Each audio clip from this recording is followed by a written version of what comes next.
ప్రియ సహోదరి సహోదరుడా, మీలో అనేకులు బోధకులుగా ఉండకుడి అని ప్రభు సెలవిచ్చుచున్నాడు. కానీ ఈనాటి కాలంలో అనేక మందిని బోధకులుగా చూస్తున్నాం. ప్రభువు పిలిచినా పిలవకపోయినా ప్రభువు పని కోసం వచ్చిన వారు అనగా గచ్చపదలలో పడిన విత్తనాల వలె ఉన్నారు. వారికున్న ఆశలు, కోరికలు, ఐకిక విచారమును బట్టి ప్రభువు కొరకు ఉండలేక సాతాను పని వారిగా మార్చబడుతున్నారు. మొదట వారికున్న ఆసక్తి పోయి కుటుంబాలను కట్టుకోవడానికి పిల్లల్ని MBBS చదివించాలనో, కారో, రాయల్ ఇన్ఫెక్టో బండ్లు కొనాలనో, అందరికంటే రిచ్ గా బ్రతకాలనో ఈ ఆశలు వారిలో కలిగిన కారణాన్ని బట్టి వారు విశ్వాసులకు మాయమాటలు చెప్పి వారు బ్రతుకులు సాగిస్తున్నారు. ఏమని చెప్తున్నారు?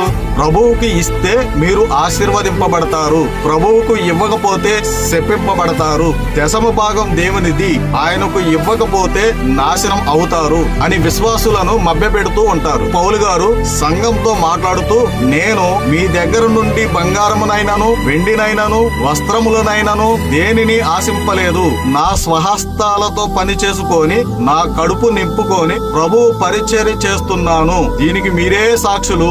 విశ్వాసుల దగ్గర పుచ్చుకొనుట కంటే నా కష్టార్జితముతో వారికిచ్చుట మేలు అని చెప్పాడు.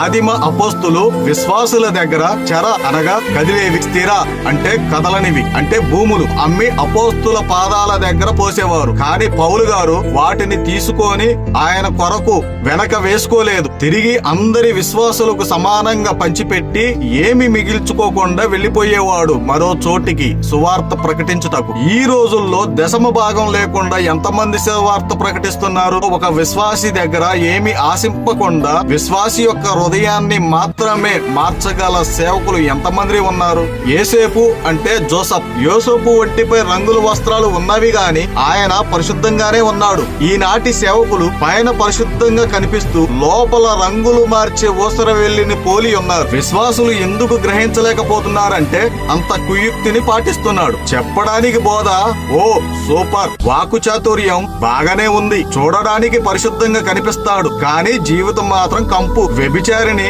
జానడు పొట్ట కోసం ఇతరులను మోసం చెయ్యలేక ఒళ్ళు అమ్ముకుంటుంది. కానీ ఆ సేవకుడు మాత్రం అంతకంటే దారుణం. అందరూ కాదు, కొంతమంది రంగులు వేసేదే రంగులు మార్చడానికి అన్నట్టుగా బోధించడానికి బోధిస్తారు గాని వారి జీవితాలలో మాదిరి ఉండదు. నిజమైన సేవ అంటే ఏ విశ్వాసిపై ఆధారపడకుండా నీ కష్టార్జితంతో విశ్వాసి దగ్గర నుండి వాడి హృదయాన్ని తప్ప మరి ఏది ఆశింపకుండా దేవుని పని చేస్తూ అనేకులను ప్రభు వైపు తిప్పిన వాడు అసలైన రెండవ పౌలుగా. ఆమేన్.